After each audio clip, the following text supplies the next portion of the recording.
তো দেখো সকাল সকাল বসে গেছে রান্না, আর রান্নার ওখানে কাঠ সব আছে, কিন্তু এই যে ছোট ছোট কাঠগুলো, এগুলো আমাদের যে দুদিন আগে গাছ কাটা হলো, তো সেই গাছের কাঠ। আর এইগুলো কি ভীষণ চলে। তো প্রথমে এইগুলো উনুনে দিলে না খুব ভালো উনুনটা ধরে আর কি। তো সেই কারণে এগুলো আবার আমি নিতে এসেছি। আর এই সঙ্গে নেব মানে একটু কুঁড়ো। কুঁড়ো মানে জানো, অনেকে জানো কি জানি না, আবার অনেকেই হয়তো জানো। কুঁড়ো মানে হচ্ছে ধান ভাঙানোর পরে যে খোসাটা হয়, ধানের খোসাটা, সেটাকে বলে কুঁড়ো। তো সেটাই নিতে এসছে। কুঁড়ো কিন্তু ভীষণ চলে। আর এই যে দেখো, ফুলের মধু প্রজাপতি খাবে না, এটা কখনো হয় বলো? আর কি সুন্দর দৃশ্য। মানে এই যে ফুলগুলো ফুটেছে না, এখন বাড়িতে বেশ প্রজাপতি আসে। আর এই যে দেখো ফুলগুলো, এই ফুলটা এখন এত পরিমাণে হচ্ছে কি বলবো, এত সুন্দর লাগে। তো ভাবলাম সব কিছু একটু তোমাদের সঙ্গে শেয়ার করে নিই। বাড়ির ফুল, এই তো জবা গাছ দেখো। তো চলো ভিডিওটি দেখতে থাকো, আশা করি খুবই ভালো লাগবে। আর কীরকম লাগলো অবশ্যই একটা কমেন্ট করে জানিও। পাশে থেকো, একটু চ্যানেলটিকে সাবস্ক্রাইব করে পাশে থেকো। দেখো রান্না তো বসেই দিয়েছি, আর সকালেই তো রান্না বসাই। তো আজকে আবার একবারেই রান্নাটা করে নেবো, ভাবছি একটানা রান্নাটা সেরে নেবো। এখন দেখা যাক কত দূর কী হয়।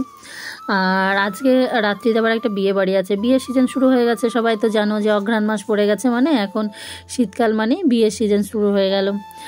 টানা অঘ্রাণ মাস তো হবে, তারপর আবার পৌষ মাসটা বন্ধ গিয়ে আবারও শুরু। তো যাই হোক, আজকে রাত্রিতে একটা বিয়ে বাড়ি নিমন্ত্রণ আছে, তো আমি আর যাবো না, অদ্রিজার বাবা যাবে। তো ওরা তো ওখানে গিয়ে খাওয়া দাওয়া করবে ভালোই। এখন বিয়ে বাড়িতে বুঝতেই পারছো যে খাওয়া দাওয়া সব কিছু ভালো মন্দই হবে আর কি। তো বাড়িতে আমি একা থাকবো, সেই কারণে আবার একটু চিকেন নিয়ে এসছে।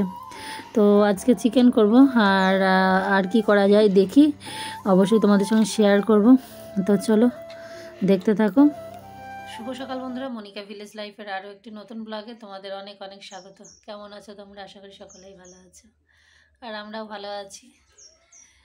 আজকে আবারও একটা শীতের সকাল নিয়ে ভিডিও শুরু করছি। তো চলো সারাটা দিন সঙ্গে থাকো, দেখতে থাকো, আশা করি খুবই ভালো লাগবে। তো সকালটা আমার যেহেতু একটু মানে সমস্যা, কি বলবো, ঘুম থেকে উঠতে প্রচুর দেরি করি। তো সেই কারণে একটা সমস্যায় বলতে পারো, কাজ মানে গুছিয়ে উঠতে পারি না। তো সকালে কোনো রকম বাসি কাজটা সেরে রান্না বসিয়েছি। রান্নাটা হয়ে গেলে মোটামুটি আর অতটা চাপ থাকে না, যেহেতু সকালে স্কুল থাকে তো চাপ থাকে ওই কারণে। তো রান্না বসিয়েছি, চলো কী কী রান্না করছে আজকে একটু শেয়ার করি। আর রান্না বান্না করে তারপরে আবার বাকি ঘর দৌড় মোছা টোছা কাজ টাজগুলো করবো। তো চলো সঙ্গে থাকার, ভিডিওটি ভালো লাগলে অবশ্যই একটা লাইক দিও, আর কমেন্ট বক্সে কমেন্ট করে জানিও। ভালো মন্দ যেরকমই লাগুক সেরকমই তোমাদের ওপিনিয়নটা আমার চাই, ঠিক আছে? কারণ তোমরা খারাপ বললেও আমি আবার ভালো করার চেষ্টা করব। ভালো যদি কোনো ভুলভ্রান্তি করে থাকি সেটাকে সঠিক মানে ঠিক করতে পারবো, এটাই আর কি। ভালো মন্দ যেটাই হোক, তোমাদের মতামতটা অবশ্যই, আর তোমাদের মতামত খুবই মূল্যবান, অবশ্যই জানিও। তো চলো কী কী রান্না হচ্ছে আজকে সকাল সকাল সেটা শেয়ার করি। ভাত ফুটে গেছে, দেখো ভাত ফুটে গেছে, ভাতের মধ্যে আলু পেঁপে সিদ্ধ দেওয়া আছে। আর এখানে কেটেছি ফুলকপি, মূলো, আলু, ফুলকপি, মূলো, আলু, আর হচ্ছে পটল, সেই সঙ্গে বাঁধাকপি, এইটুকু দিয়ে এটা একটা চচ্চড়ি সবজি করব। আর খুব অল্প পরিমাণে একটু মূলোর শাক ছিল, মূলোর শাকটা রান্না করব। আর এখানে দেখো নিয়ে এসছে চিকেন, আর হবে চিকেন আছে 500 গ্রাম চিকেন আছে। তো এতটুকু রান্নাবান্না হবে। আর এখন কতটুকু কী করতে পারবো জানি না, তবে সিদ্ধ দিয়েছে, ওই দিয়েই না হয় ভাত দিয়ে দেবো। তো চলো তোমাদের সঙ্গে একটু গল্প করে নিই। আর ভালো লাগছে না, মানে এনার্জি নেই বলতে কি, রান্না বসিয়েছি এক টানা হয়ে যেত তখন। তো রান্না হয়ে গেল, ওদেরকে খেতে দিলাম, মানে ওদেরকেও দিয়েছি, ওর বাবাকেও দিয়েছি। তারপরে একবার ভাবলাম খাবো না, রান্নাটা সেরেই নেই। ওদের খেতে দিয়ে তারপর আবার নিজেরও খিদেও পেয়ে গেছে। তো সেই ফাঁকে আবার খেতে গিয়ে ব্যাস, ওই যে খেতে গেলাম গেল সব কিছু গন্ডগোল হয়ে গেল, উনুনও নিভে গেল। তারপরে খাওয়া দাওয়া সারতে আবার এটা ওটা করতে করতে ব্যাস আবার মাঝখানে 1 ঘন্টা পেরিয়ে গেল। এতক্ষণ আমার রান্না কখন কমপ্লিট হয়ে যেত যদি একটু খেতে না যেতাম। কিন্তু খেতে গেলাম, ব্যাস গন্ডগোল হয়ে গেল। এখন আবার উনুন জ্বাললাম, এখন শুধু তেঁতুলের টকটুকু করবো। আর চিকেনটা একদম ধুয়ে পেঁচে সব কিছু পরিষ্কার করে গুছিয়ে নিলাম। এবার ফটাফট চিকেনটা করবো। এখন বেজে গেছে 12টার উপরে, 12টা 10। চলো রান্না করি, আর এনার্জি নেই। ওই যে পেটে একটু পড়েছে না, চোখ ধরে রাখতে পারছি না, মানে এত ঘুম পাচ্ছে। এখন মনে হচ্ছে রান্নাটা বাদ দিয়ে যদি ঘুমিয়ে নিই ভালো হয়, কিন্তু ঘুমালে আজকে আর রান্নাই হবে না। এমনিতেই লেট হয়ে গেল আবার, মানে 12:30 12:10 বাজে, 12:30 বাজতে তার দেরি নেই।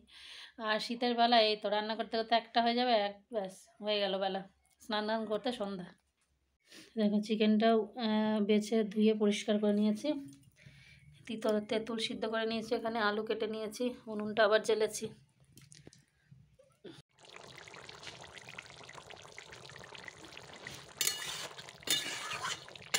আজকে চিকেন করলাম। তো দেখো রান্নাবান্না আমার কমপ্লিট হয়ে গেছে, আর রান্নাবান্নার পরেই কিন্তু একদম রান্নাঘর পরিষ্কার করে মুছে যে উনুন মোছা হয়ে গেছে। আর উনুনের উপরে দেখো এই ডেকচিটা করে জল বসিয়েছি অদ্রিজাকে স্নান করাবো বলে। ও একা একা স্নান করে তো ঠিক মতো স্নান টান হয় না, আর আমারও সময় করে ও হয় না যে ওকে একটু করিয়ে দেবো। তো আজকে একটু ভেবেছি ওকে স্নানটা করিয়ে দেবো, এই কারণে একটু গরম জল বসিয়েছি। তো ও রান্নাঘর একদম পরিষ্কার করে মুছে নিয়ে আমি চলে এসেছি উপরে। উপরে যে দেখো 1 বালতি জামা কাপড়, তবে এগুলো আমি কাচিনি, তোমাদের দাদাভাই কেচে রেখে গেছিলো। ও সকালে স্নান করার সময় জামা কাপড়গুলো সব ধুয়ে রেখেছে, আর আমি এখন ছড়িয়ে দিচ্ছি জামা কাপড়গুলো। ওরা সময় হয়ে ওঠেনি আর জামা কাপড়গুলো ছড়ানোর, তো আমি উপরে উঠে জামা কাপড়গুলো ছড়িয়ে অদ্রিজাকে স্নান করাবো। তারপরে আমার আরও কাজ আছে, মানে আর এখন কি ভাবছি বলো তো, ডেলি রোজ ঘরটা মুছে নেব, কারণ মানে একটানা প্রত্যেক দিনই যদি ঘরটা একটু মুছি না, তাহলে অত ভালো করে না মুছলেও হয়। আর অনেক দিন পর পর মুছতে গেলে, এর আগের দিন যেরকম 3-4 দিন পরে আমি ঘরটা মুছলাম, তো পুরো জল দিয়ে ঝাঁটা দিয়ে ধুইয়ে তারপরে পরিষ্কার করে মুছেছি, তো সেটা যেন বেশি খাটনি লাগছে। ওই জন্য ভাবছি একটু সময় যদি মানে একটু কষ্টও হয়, একটু সময় যদি লাগেও, তাহলে আমি রোজকার ঘরটা রোজকারই মুছবো। তো সেই কারণে দেখো কালকেও ঘর দুয়ার সমস্ত কিছু মুছেছি, আজকেও উপরের ঘর, এই সামনের ছাদটা যেটাই সবসময় চলাচল হয়, ওইটা না পায়ে ধুলো ধুলো লাগছে। শীতকাল বুঝতেই পারছো, শীতকাল মানে একটু ধুলোটা যেন বেশি হয়। তো সব কিছু আজকে একদম দেখো উপরের ঘর নিচে সব কিছু মুছে উঠোন ঝাড় দিয়ে, সকালের উঠোনটা কি বলো তো, সকালে যেহেতু একটু আমার উঠতে দেরি হয়, তো তোমাদের দাদাভাই বাসি উঠোনটা কোনোরকম ঝাড় দিয়ে রাখে, আমি আর সকালে কিছু ওটা আর হাত দিই না গো।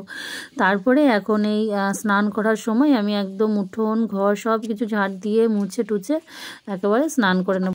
আমার ছাদ বাগানটা দেখেছে একটু একটু করে সেজে উঠেছে, কত সুন্দর কাগজ ফুলগুলো হয়েছে, রঙ্গন ফুলও ফুটেছে, চন্দ্রমল্লিকা ফুলে গাছ ভর কুড়িয়ে এসেছে। একেবারে রান্না সেরে কাজকর্ম সেরে স্নান টান করে আসলাম এখন, আর স্নান করতে যাব তখনই ওর বাবা চলে এসছে, আর বাইরে থেকে আসলেই দেখবে খিদে পায়। তো মুখটা দেখলাম গম্ভীর, কিন্তু কিছু করার নেই, তখন আমি স্নান করতে গেলাম। তাও অনেক কিছু বাসন আছে, সেগুলো এখনও বাসনগুলো ধোয়া হয় না। আজকে আবার অনেকটা এক্সট্রা কাজ করলাম, ওই কারণে আর গুছিয়ে উঠতে পারি না। মানে পুরো ঘর দুয়ার কালকে মুছেছি, আজকেও মুছেছি, অদ্রিজাকে স্নান করিয়েছি আজকে। এটা হচ্ছে একটা বিরাট কাজ, মানে একা একা স্নান করে তো ঠিক মতো হয় না, তো আজকে ওকে শ্যাম্পু করিয়ে ভালো করে স্নান করিয়েছি, ওখানে অনেকটা সময় গেছে। তারপরে সমস্ত কাজ সারতে একটু লেটই হয়ে গেছে। তো যাই হোক খাবার দাবার তো রেডি আছে, এখন দিই। তো চলো কী কী রান্না করেছিলাম একটু শেয়ার করি।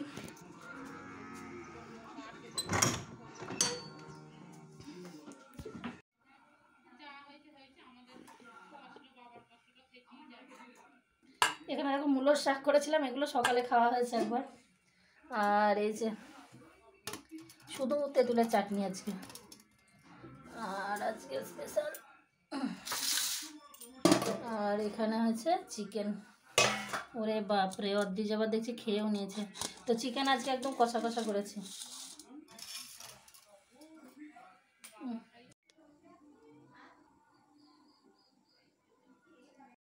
হ্যালো বন্ধুরা, আশা করি আপনারা সকলে ভালো আছেন। আজকে মানে আপনাদের দিদিভাই রাতে রুটি তৈরি করছে, তা ও ময়দা মাখছে, আটা মাখছে, আর আমি সেই ফাঁকে আমি একটু চা করে নিচ্ছি। চা বলতে মানে প্রতিদিন চা করার অভ্যাস থাকে, কিন্তু শীত পড়ার পর থেকে আমরা আর চা তেমন খেতে পছন্দ করছি না, কেননা মানে সেই একটা কফি খাওয়ার একটা প্রচলন চলে এসছে। কেননা জানি না, মানে আমাদের ভালো লেগেছে যে কফিটা বেশ একঘেয়ে, চায়ের থেকে একটু কফি খাই, মানে একটা ভালো আনন্দ পাই, মজা লাগে, সবাই একসাথে বসে খাই, তার একসাথে বসে খাওয়ার একটা আনন্দই আছে আলাদা। তা চাটা আমি করছি, আশা করছি আপনাদের এই আমাদের মনিকা ভিলেজ লাইফের সকল ব্লগ ভালো লাগবে, আপনারা সকলেই দেখবেন। সত্যি আমাদের মানে মানে একটা ছোটোখাটো পরিবার, কিন্তু আমরা খুব সুখে শান্তিতে থাকার চেষ্টা করি, ভালো থাকার চেষ্টা করি।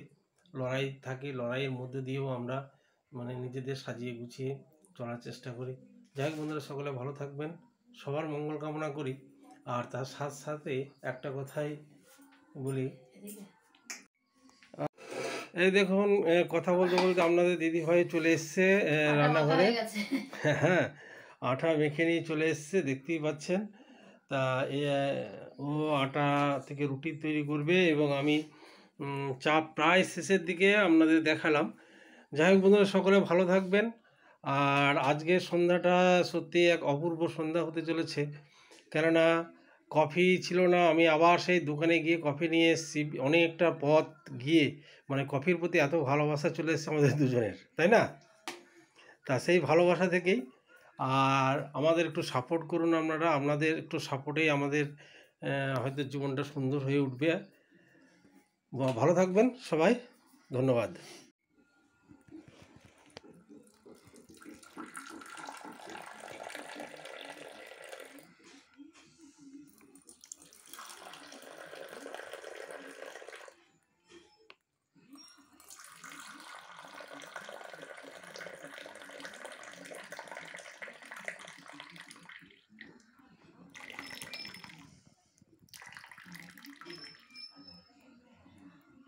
তো দেখো গরমা গরম কফি রেডি। এখন কফিটা খেয়ে, রুটি তো সব কিছু রেডি করে ফেলেছি।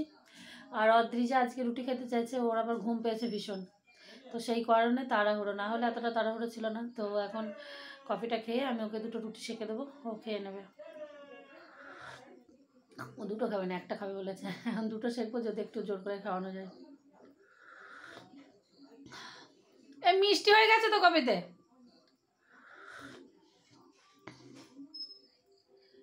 ওই মিষ্টি হয়ে গেছে কফিটা, একটু মিষ্টিটা, বলছি কফিতে মিষ্টিটা বেশি হয়ে গেছে তো, মিষ্টি হয়ে গেছে। মিষ্টি হয়ে গেছে, মিষ্টিটা একটু বেশি লাগছে। মিষ্টিটা কম হয়েছে অদ্রিজা বলছে। না না, একটু মিষ্টিটা বেশি হয়েছে। ভালো লাগছে। কফি একটু মিষ্টি মিষ্টি না হলে ভালো লাগে না। যদিও আমাদের সবার সবকিছু আছে, প্রেসার থেকে শুরু করে যাবতীয় যা কিছু থাকার দরকার আর কি সবই রেখে দিয়েছি, তবু আমরা খাই, কোনোটার ঘাটতি নেই আমাদের। ঘাটতি শুধুমাত্র ভালো থাকাই, ভালো থাকাটা ছাড়া সব কিছুই আছে আমাদের সঙ্গে।